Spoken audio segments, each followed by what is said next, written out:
నమస్తే food lovers, Kerala నుంచి తెలుగు టేస్ట్తో మళ్ళీ వచ్చేసా. కేరళలో పలాడా పాయసం అంటే ఫెస్టివల్స్, స్పెషల్ అకేషన్స్, అలాగే ఓణం సంధ్యలో చాలా స్పెషల్గా చేస్తారండి. మరి ఈసారి మన ఫెస్టివల్ స్పెషల్ సిరీస్ ఎపిసోడ్ 6లో రెగ్యులర్ పలాడా పాయసం కాకుండా క్యారమెల్తో క్రీమీగా డెలిషియస్గా ప్రిపేర్ చేద్దాము. క్యారమెల్ ఫ్లేవర్తో ఈ పాయసానికి వచ్చే టేస్ట్ అస్సలు మిస్ అవ్వకండి. మరి ఈ స్పెషల్ పలాడా పాయసం ఎలా చేస్తానో వీడియో చూసేద్దాం. దీన్ని అడ అంటారు. దీంట్లో వీట్ అడ అలాగే బ్రౌన్ అడ అనేసి ఉంటాయి. ఇక్కడ నేను వీట్ అడని తీసుకున్నాను. కేరళలో అయితే ఎక్కడైనా దొరుకుతుంది, కానీ ఆంధ్రాలో అయితే నాకు తెలిసి డీమార్ట్ అలాగే స్మార్ట్ బజార్లో ఉండొచ్చు. పాలడాకి మెయిన్ ఇంగ్రీడియంట్ వచ్చేసి ఈ అడ అన్నమాట. ఇప్పుడు ఈ అడాన్ని ఉడికించడానికి గిన్నెలో వాటర్ని వేసి వాటర్ని మరిగించాలి. వాటర్ ఇలా కొద్దిగా మరిగేటప్పుడు 1/2 టీ స్పూన్కి 1 కప్పు అడాని వేసి ఒకసారి కలిపేయండి. కలపకపోతే అడ అనేది అన్నీ కలిసిపోయి అంటుకుపోతాయి. అలాగే కొద్దిగా నెయ్యిని కూడా వేసుకుంటే పాలడ అనేది అంటుకోకుండా బాగా వస్తాయి. చూడండి, ఇలా సాఫ్ట్గా అయ్యే వరకు ఉడికించాలి. ఉడికించడానికి టైం అంటే మనం తీసుకున్న పాలడాన్ని బట్టి ఉంటుంది. నేను తీసుకున్న ఈ వీట్ అడకి మీడియం ఫ్లేమ్లో 15 నిమిషాలు పట్టిందండి. ఇలా ఉడికించిన పాలడాలో నుంచి వేడి వాటర్ని మొత్తం తీసేసుకోవాలి. తర్వాత 2 గ్లాసులు చల్లటి వాటర్ని వేసుకోండి. ఇలా చల్లటి వాటర్ని వేయడం వల్ల అడ మరీ మెత్తగా అవ్వకుండా ఉంటుంది.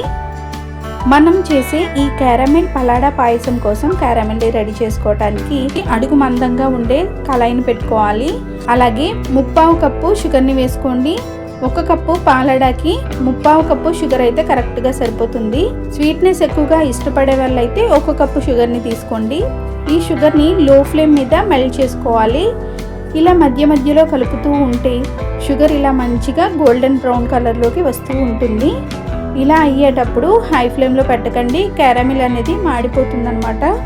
క్యారమిల్ ఇలా మంచిగా బ్రౌన్ కలర్లోకి రాగానే డ్రై ఫ్రూట్స్ అలాగే 2 కప్పుల పాలు, 1/4 కప్పు వాటర్ని వేసుకోండి. పాలు వేయగానే క్యారమిల్ గట్టిగా ఉన్నట్టుగా ఉంటుంది, కానీ పాలు మరిగేటప్పుడు కలుపుతూ ఉంటే క్యారమిల్ మంచిగా కరిగి ఇలా కలర్ చేంజ్ అవుతుంది.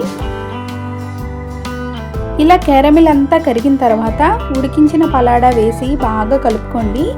దీన్ని లో ఫ్లేమ్ మీదే బాగా మిక్స్ చేస్తూ ఉడికించాలి. ఇలా చేస్తే పలాడా మిల్క్ ఫ్లేవర్ని బాగా అబ్జర్వ్ చేసుకొని పాయసం అనేది మెల్లగా క్రీమీ కన్సిస్టెన్సీలోకి వస్తుంది. ఇలా స్లోగా కుక్ చేయటం వల్ల టేస్ట్ కూడా ఇంకా చాలా బాగుంటుంది. లాస్ట్లో కొంచెం యాలకుల పౌడర్ని వేసి కలుపుకోండి. మనం ఇక్కడ క్యారమెల్తో పాయసం చేస్తున్నాం కాబట్టి క్యారమెల్ ఆల్రెడీ స్వీట్నెస్ ఇస్తుంది. కాబట్టి మీరు షుగర్ని టేస్ట్ చేసి మీ టేస్ట్కి తగ్గట్టుగా మాత్రమే షుగర్ని యాడ్ చేసుకోండి. చూడండి, కలర్ కూడా ఎంత బాగా చేంజ్ అవుతుందో.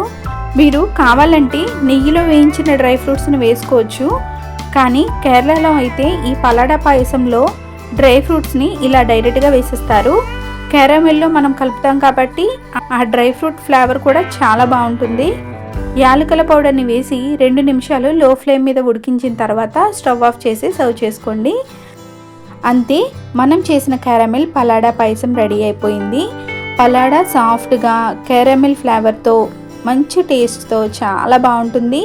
రెగ్యులర్ పాయసం కన్నా ఈ క్యారమెల్ టేస్ట్ కొంచెం డిఫరెంట్గా ఉంటుంది, చాలా స్పెషల్గా ఉంటుంది. ఇంకా ఇలాంటి ట్రెడిషనల్ కేరళ రెసిపీస్ కోసం మన ఛానల్ అయితే ఫాలో చేయడం మర్చిపోవద్దు. ఈ వీడియో నచ్చితే లైక్ చేసి మన ఛానల్ని సబ్స్క్రైబ్ చేయడం మర్చిపోవద్దు. ఇలాంటి మరెన్నో స్పెషల్ రెసిపీస్తో మీ ముందుకు వస్తాను. Thank you for watching.